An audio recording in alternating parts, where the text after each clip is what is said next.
Hi everyone, Sir Jomar here and thank you for joining us in our discussion in the Fundamentals of Biology 2. This is our very first topic in this subject and we'll be discussing on the introduction and Module 2.1 plant reproduction. Now for today's discussion, our objectives would be twofold.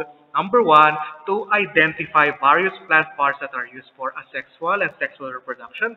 And then number two, to describe and recognize patterns in the reproduction of species across the basic plant taxa. Now, these videos are very helpful, so please do watch them so you can have a further understanding of our topics.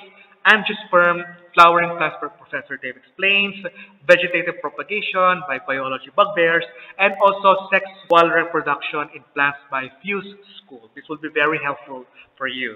Now, before we begin with our formal discussion, let's have some question and answer game. In this game, we will have certain questions asked, and then you will answer the question or choose the answer for 5 seconds only. Okay, are you ready? Let's begin with question number 1.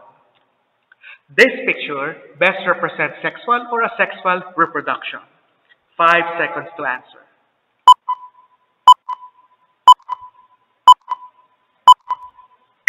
Okay, do you know the answer? The answer to this is asexual reproduction. So this picture best represents asexual reproduction. As you can see in the picture, there is only one individual, which is very characteristic of asexual reproduction, having only one parent.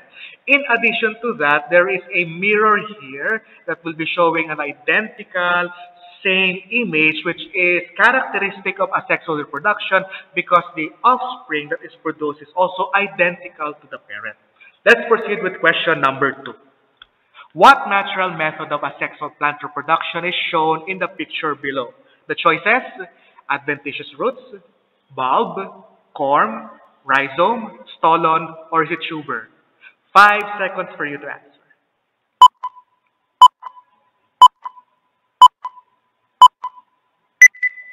And the correct answer for this question is, it is a stolon. Question number 3.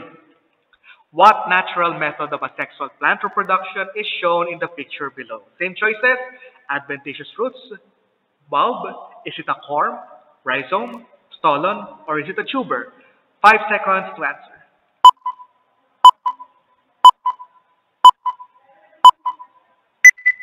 And the correct answer for this question is, it is a bulb. Next question. What kind of artificial asexual plant reproduction is shown in this picture? Is it cutting, grafting, layering, margoting, or is it micropropagation?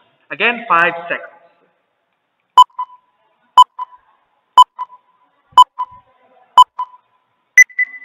Do you know the answer? The correct answer for this question is, it is micropropagation. Next question. What kind of artificial asexual plant reproduction is shown in the picture below? Same choices: cutting, grafting, is it layering, margoting, or is it micropropagation? 5 seconds to answer.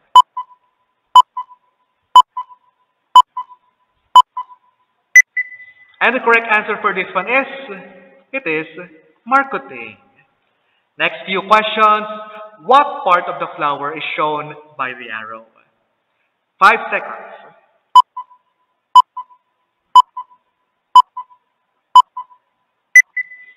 The correct answer is the topmost portion over here is the stigma.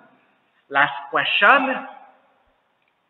Does sexual reproduction always require the act of sex? What do you think? 5 seconds.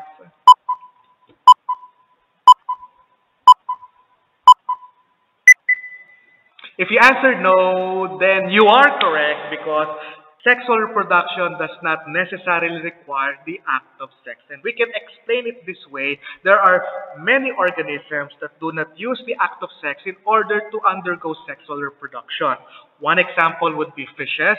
The female fish would release the egg cells into the water, and the male fish will also release the sperm cell into the water, and the egg cell and sperm cell will meet each other, undergo fusion, undergo fertilization, and a new organism will be produce. So that's why in this case, there's no act of sex, but there is sexual reproduction that is happening. Now, for us to understand even further about sexual reproduction, here's the definition. What is sexual reproduction? It is the process in which new organisms are created by combining the genetic information from two individuals of different sexes.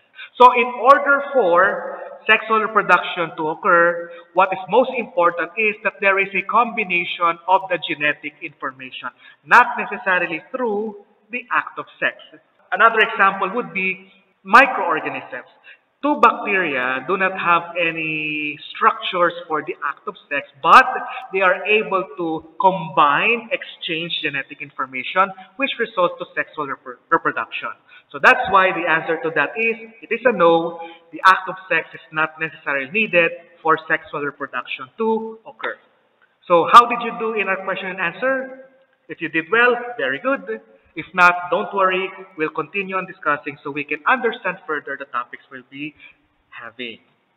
Now, this picture will show us the Earth, and it's very familiar, and it's a fact that there are a lot of organisms here. We have the plants, we have the animals, we have the fungi, we have different kinds of microorganisms. And it's interesting that for a long, long time, living organism has been filling this earth. Now, it's impossible that the organisms from a long time ago are still alive today. So, how do they fill up the earth? Well, the organisms long time ago produced progenies, produced offspring, which then produce their own offspring, generation after generation after generation, leading to what the earth looks like right now, filled with myriads of microorganisms, filled with myriads of living organisms.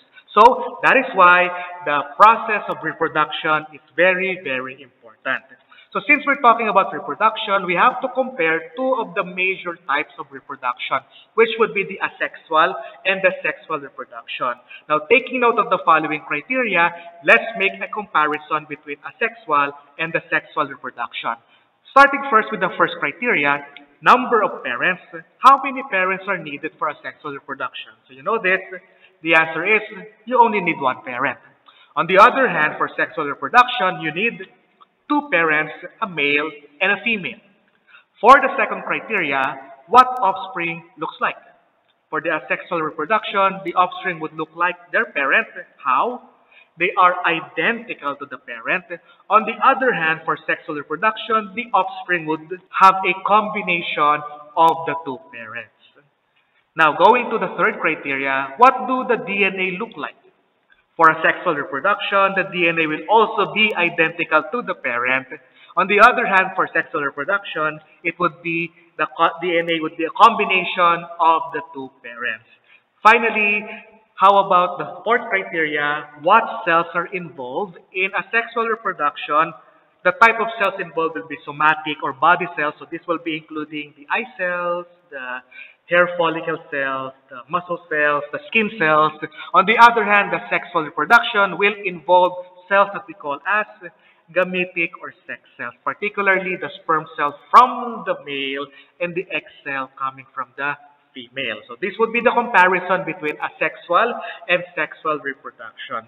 Now, since we now know about the comparison between sexual and asexual reproduction, let's now apply this in the different groups of living organisms. Let's start off first by discussing what asexual reproduction is in microorganisms. So when we talk about bacteria, they will undergo binary fission. So in binary fission, what actually happens is that you have your mother cell, and then inside the mother cell, the DNA will replicate and they will separate into the two ends of the bacteria, and then it will start to separate in the middle, eventually producing two identical cells, which are also called daughter cells. So that will be binary fission in microorganisms like bacteria. Here's a video of that. So here is a bacteria undergoing fission. Here is the bacteria undergoing another fission. And that's the whole process wherein a mother cell produces two daughter cells.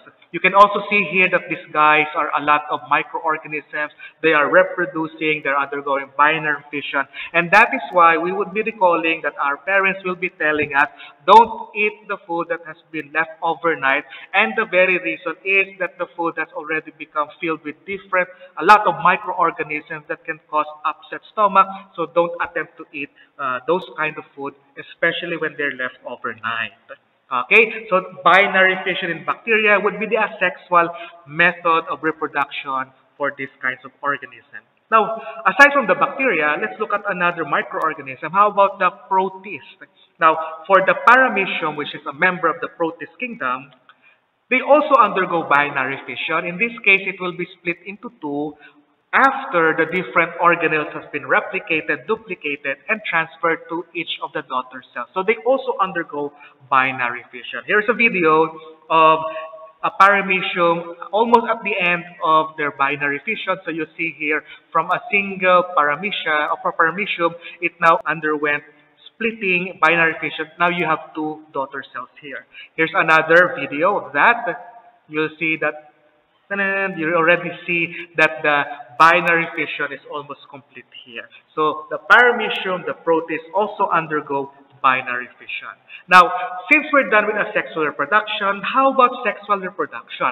Now, the sexual reproduction in bacteria will involve what we call as a structure called the pilus, as you can see here. It is a tube-like structure, hollow in the middle, wherein DNA can pass through, genetic material can pass through, so that it will be able to recombine with the other bacteria. So you can see here that the bacteria on the right has a different genetic constitution compared with the bacteria on the left. There's a blue and red DNA over here, whereas the bacteria on the right only has the red. With the use of the pilus and the replication of DNA, the replicated DNA will be transferred to the bacteria on the right, thereby recombining or producing a new combination for the bacteria on the right. So this is what we call as sexual reproduction in microorganisms. Particularly, it is technically called conjugation in bacteria. Here is a scanning electron micrograph of E. coli bacteria. You can see in the middle that there is a pilus wherein the DNA will be transferred to the other bacteria. And here's a video that will show us the red portion will be the DNA that will be transferred through the pilus, and it will go to the other bacteria, and there will now be recombination happening here. So this is sexual reproduction because there is an exchange, there is a recombination of genetic material. Now, it's not only in microorganisms like bacteria, it also happens in protists. Now, here is a paramecium. It also undergoes conjugation, and in this case, two parent protozoans would be coming together in contact and will be exchanging parts of their micronuclei. Please do notice that for one paramecium, there are orange micronuclei here, while the other paramecium will be having green micronuclei. Now, they have underwent conjugation and eventually exchange their micronuclei. So at the end, you will have an orange and a green for the left paramecium, and then a green and an orange for the right paramecium. And you can see here already that there is an exchange of genetic material. There is a combination of genetic material. So this is under sexual reproduction. Here is a video of that wherein the two paramecium are in conjugation, although you cannot see the exact time and the exact exchange of the DNA, but definitely the conjugation has already happened. And that would be it for the asexual and sexual reproduction in microorganisms.